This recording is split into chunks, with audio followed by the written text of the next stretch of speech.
اعوذ باللہ من الشیطان الرجیم بسم اللہ الرحمن الرحیم۔ السلام علیکم ورحمۃ اللہ وبرکاتہ۔ سامعین محترم، اللہ تبارک و تعالیٰ سے امید ہے، اس کی ذات عالی سے کہ آپ سب خیریت سے ہوں گے اور آپ کی خیریت ہی مطلوب ہے۔ آج آپ کی خدمت میں بہت ہی پیارا موضوع لے کر حاضر ہوئے۔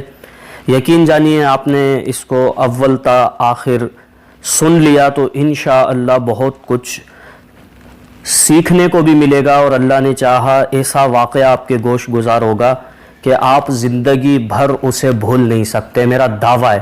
اگر آپ نے پہلے سنا ہے تو بہت اچھی بات ہے، اور جو بھائی یا بہن پہلی بار سنیں گے، میں دعویٰ کرتا ہوں کہ وہ اس واقعے کو زندگی بھر نہیں بھول سکتے۔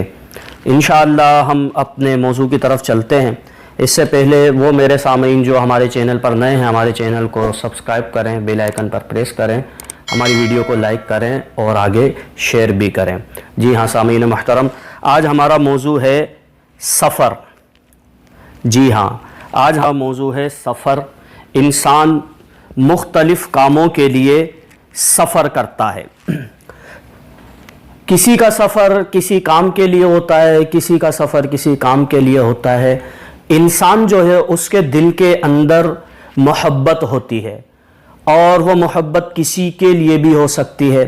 بعض لوگوں کے دلوں کے اندر بہن بھائیوں ماں باپ کی محبت بہت ہوتی ہے، بعض لوگوں کے دلوں میں اولاد کی محبت بہت زیادہ ہوتی ہے، بعض لوگوں کے دلوں کے اندر کاروبار کی محبت، بعض لوگوں کے دلوں میں اپنے وطن کی محبت بہت ہوتی ہے، بعض لوگوں کے دلوں کے اندر دولت کی محبت بہت زیادہ ہوتی ہے، بعض لوگوں کے دلوں کے اندر اللہ اور اس کے رسول صلی اللہ تعالیٰ علیہ وسلم کی محبت کے علاوہ کچھ بھی نہیں ہوتا، کہ جیسا کہ قرآن پاک میں ارشاد ہوا والذین آمنوا اشد حبا للہ، کہ جو ایمان والے ہیں وہ اللہ سے ہر چیز سے بڑھ کر محبت کرتے ہیں۔ تو مطلب یہ سامعین محترم، ہر ایک کی محبت کا انداز الگ ہوتا ہے۔ آپ نے بھی دیکھا ہوگا کہ بسا اوقات انسان جو ہے جب اپنی کسی سے محبت کرتا ہے تو اس کے قریب رہنے لگتا ہے۔ اس کا گھر دور ہوتا ہے تو ان کے گھر کے پاس گھر لے لیتا ہے کہ چلو اپنوں کے قریب رہنے کو مل جائے گا۔ بعض لوگوں کو آپ نے دیکھا ہوگا کہ ان کو اپنا کاروبار اتنا پیارا ہوتا ہے، جہاں ان کا کاروبار ہوتا ہے وہ وہاں اپنا گھر لے لیتے ہیں کہ آنے جانے میں آسانی ہو۔ بعض لوگوں کو دولت سے اتنی محبت ہوتی ہے کہ وہ اپنے وطن تلک کو چھوڑ دیتے ہیں، اپنے بہن بھائیوں کو ماں باپ کو چھوڑ دیتے ہیں۔ جی ہاں سامعین محترم، فی نفسی ہی باہر ملک میں اپنے ملک سے باہر جا کے کمانا ناجائز نہیں ہے، جائز ہے سراسر، لیکن پردیس میں زندگی گزارنا یہ آسان نہیں ہوتا ہے۔ بعض لوگوں کے دلوں کے اندر جو ہے وطن کی محبت سے دولت کی محبت بڑھ جاتی ہے اور وہ اپنے وطن کو بھی چھوڑ دیتے ہیں۔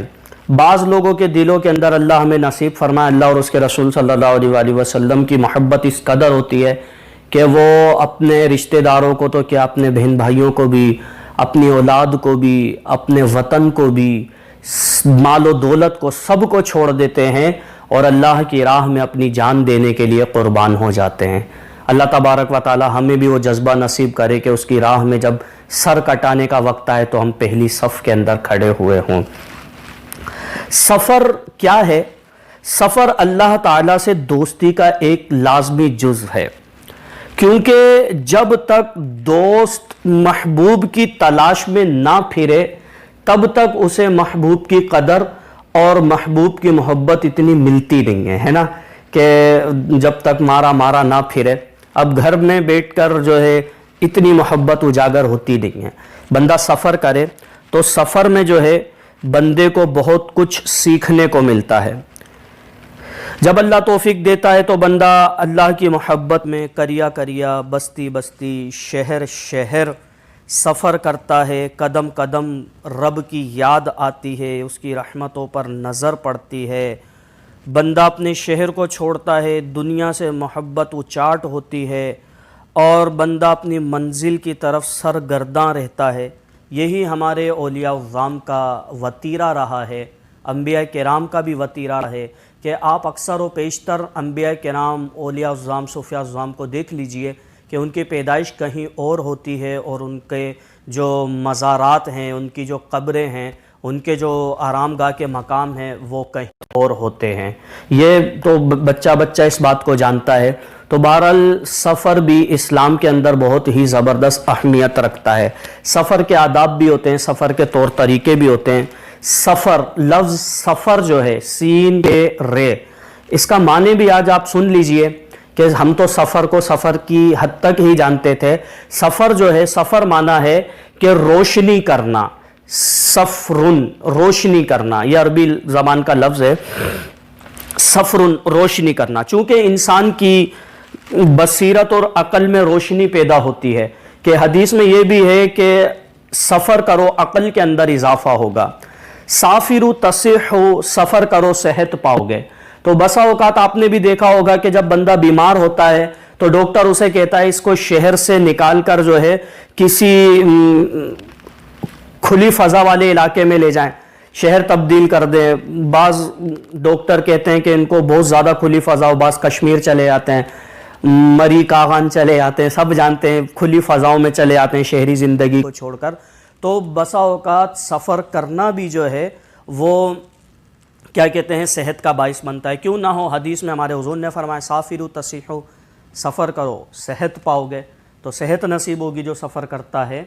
تو بندہ جو ہے سفر کرتا ہے تو اس کو روشنی نصیب ہوتی ہے. سفرن روشنی حاصل کرنا. تو بندہ جب سفر کرتا ہے اس کے دل میں روشنی ہوتی ہے, اس کے ظاہر و باطن میں روشنی ہوتی ہے, اس کو دیگر لوگوں سے ملنا نصیب ہوتا ہے, اس پر اسرار کھلتے ہیں, لوگوں کے معاملات کھلتے ہیں. نشست و برخاست میں جب فرق آتا ہے تو ان کو دیکھتا ہے, اپنی اٹھک بیٹھک تبدیل ہوتی ہے. اسی طرح بندہ اللہ تبارک و تعالیٰ پر بھروسہ کرتا ہے, توکل کرتا ہے کہ میرا سفر لمبا ہے, مجھے قناعت کرنی ہے, مجھے کفایت شعاری سے کام لینا ہے. اللہ تعالیٰ کی نشانیوں کو دیکھتا ہے کہ جس طرح قرآن مجید والفرقان الحمید میں اللہ تبارک و تعالیٰ نے ارشاد فرمایا وَلَقَدْ بَعَثْنَا فِي كُلِّ أُمَّةٍ رَسُولًا أَنِ اعْبُدُوا اللَّهَ وَاجْتَنِبُوا الطَّاغُوتَ فَمِنْهُمْ مَنْ هَدَى اللَّهُ وَمِنْهُمْ مَنْ حَقَّتْ عَلَيْهِ الضَّلَالَةُ فَسِيرُوا فِي الْأَرْضِ فَانظُرُوا كَيْفَ كَانَ عَاقِبَةُ الْمُكَذِّبِينَ. اور ہم نے ہر امت میں ایک رسول بھیجا کہ اللہ کی عبادت کرو اور شیطان سے بچو. ان میں سے بعض ایسے ہیں کہ جن کو اللہ نے ہدایت دی اور بعض پر گمراہی اتری. پس زمین پر سفر کر کے دیکھ لو کہ جھٹلانے والوں کا کیا انجام ہوا. غور کریں, زمین میں سفر کر کے دیکھ لو. یا اللہ پاک نے مطلقاً سفر کرنے کا ارشاد فرمایا کہ جو جھٹلاتے ہیں ہماری آیات کو, یقین نہیں کرتے فی الوقت, وہ اپنے پچھلے لوگوں کو دیکھ لیں کہ ان لوگوں نے کیسا جھٹلایا, کہ وہ زمین میں سفر کر کے دیکھ لو کہ جھٹلانے والوں کا کیا انجام ہوا. قرآن پاک میں ایک اور مقام پہ ارشاد ہوا فَاعْتَبِرُوا يَا أُولِي الْأَبْصَارِ, اے سفر کرنے والے عبرت حاصل کر, عبرت حاصل کرو سفر کرنے والوں. تو سامعین محترم, بندہ جب سفر کرتا ہے اس کے ظاہر و باطن کے انکشافات میں بہت ہی تیزی آتی ہے, فرق آتا ہے. تو ہمیں چاہیے کہ ہم جو ہے اپنا سفر جو ہے شریعت کے مطابق کریں اور اپنے گرد و پیش کے معاملات دیکھ کر سفر کریں. سفر کرنا بھی چاہیے, سفر بہت ہی پیاری سنت بھی ہے. جی ہاں, ہمارے حضور نے جو ہے سفر کیا. سفر صبح کے وقت کرنا چاہیے. جب کوئی بڑا سفر شروع ہے تو صبح کے وقت سفر کرنا چاہیے کہ پیارے آقا صلی اللہ تعالی علیہ وآلہ وسلم نے حضرت عبداللہ بن رواحہ رضی اللہ تعالیٰ عنہ کو ایک سریہ میں بھیجا. سریہ کیا ہوتا ہے یہ بھی سن لیجئے. ایک ہوتا ہے غزوہ, ایک ہوتا ہے سریہ. حضور کے دور میں جو جنگیں ہوئیں, جس جنگ میں حضور نے شرکت کی اسے غزوہ کہتے ہیں, جس جنگ میں حضور نے شرکت نہیں کی اسے سریہ کہتے ہیں. اچھا, اب یہ بھی جو عبداللہ بن رواحہ تھے, ان کو حضور نے کہا صبح سفر کر جانا. انہوں نے سوچا کہ صبح نہیں, میں جمعہ پڑھ کے جو ہے حضور کے پیچھے جمعہ پڑھوں, اس کے بعد میں سفر کروں گا. یہ جمعہ پڑھنے کا حضور نے مسجد نبوی میں ان کو پایا, ارشاد فرمایا میں نے تو تمہیں بھیجا تھا, تم گئے نہیں. کہنے لگے یا رسول اللہ, میرا دل کیا کہ میں آپ سے ملاقات کروں, آپ کے پیچھے جمعہ پڑھوں, پھر آگے کو سفر اختیار کروں. پیارے آقا صلی اللہ تعالیٰ علیہ وآلہ وسلم نے ارشاد فرمایا کہ زمین میں جو کچھ ہے تم سارا بھی خرچ کرو تو صبح کے وقت جانے کی فضیلت نہ پا سکو گے۔ سبحان اللہ، صبح کے وقت بندہ سفر کرے تو اس کے وقت میں برکت ہوتی ہے، جو کچھ زمین میں ہے بندہ سب کچھ اللہ کی راہ میں خرچ بھی کر دے تب بھی جو ہے صبح کے وقت سفر کرنے کی برکت کو نہیں پا سکتا۔ جب بھی سفر شروع کریں تو سفر شروع کرتے وقت اپنے آپ کو، اپنے گھر والوں کو، اپنے مال کو، اپنی اولاد کو اللہ کے سپرد کر دیں۔ یہ لازمی، جو میں نے کہا تھا انشاءاللہ آپ ساری زندگی نہیں بھولیں گے، واقعہ بتانے چلا ہوں کہ ایک بار ایک شخص حضرت عمر رضی اللہ تعالیٰ عنہ کے پاس آیا۔ حضرت عمر اس وقت خیرات تقسیم کر رہے تھے، لوگوں کو مال تقسیم کر رہے تھے۔ ایک شخص کو دیکھا کہ سیم ٹو سیم اس کا بچہ اسی کی طرح، اس کا بیٹا جو تھا وہ سیم اسی کی طرح۔ حضرت عمر نے دیکھ کر تعجب کیا، سبحان اللہ، میں نے آج تک کسی باپ بیٹے میں اتنی مشابہت نہیں دیکھی جتنی ان دونوں کے درمیان دیکھی ہے۔ وہ شخص بولا، یا امیر المؤمنین، آپ نے یہ بات کہی ہے تو میرا قصہ بھی عجیب ہے، آپ سن لیجئے۔ ہوا یہ کہ میں ایک جگہ سفر پر جا رہا تھا تو اس کی ماں جو تھی وہ حمل سے تھی، یعنی یہ جو میرا بیٹا ہے یہ اپنی ماں کے حمل میں تھا۔ مجھے سفر پر جانا پڑ گیا، مجھے اسی حالت میں گھر والی کو گھر پر چھوڑنا پڑا۔ تو اب جب میں نکلنے لگا تو میری نیک بخت عورت نے مجھ سے کہا کہ تم اپنے اس بچے کو کس کے سپرد کر کے جاتے ہو؟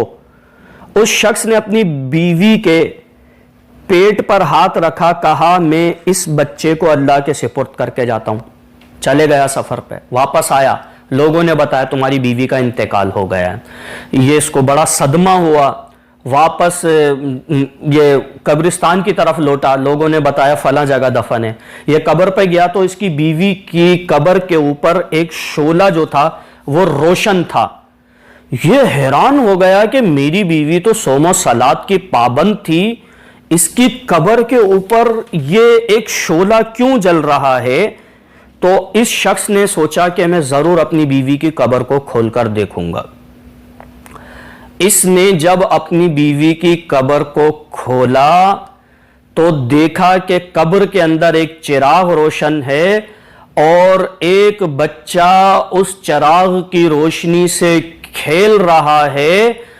میں دیکھ کر حیران ہو گیا، اتنے میں ایک غیبی آواز آئی کہ تم اس بچے کو ہمارے سپرد کر کے گئے تھے، ہم نے تمہیں تمہارا بچہ لوٹا دیا، اگر تم نے اپنی عورت بھی ہمارے سپرد کی ہوتی تو وہ عورت بھی ہم تم کو لوٹا دیتے۔ غور کرے، سبحان اللہ۔ اللہ پاک نے اس کے توکل پہ اسے کیسا انعام عطا فرمایا، یہ بھی فرمایا کہ تم نے بچے کو ہمارے سپرد کیا تھا، ہم نے تمہارا بچہ تمہیں دے دیا، اگر تم اپنی عورت کو بھی ہمارے سپرد تھے تو ہم وہ بھی تمہیں دے دیتے۔ سفر شروع کرتے وقت اللہ سے دعا کریں، یا اللہ میری آل اولاد جو بھی جس کے لیے بھی دعا کرنا چاہیں وہ سب تیری رحمت کے حوالے میں تجھے سپرد کر کے جاتا ہوں۔ انشاءاللہ اللہ نے چاہا ان کی حفاظت رہے گی۔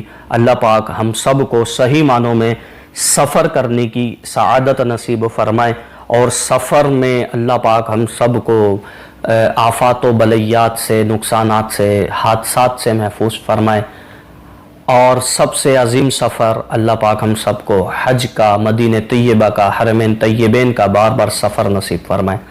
آمین بجاہ النبی الامین صلی اللہ تعالی علیہ وآلہ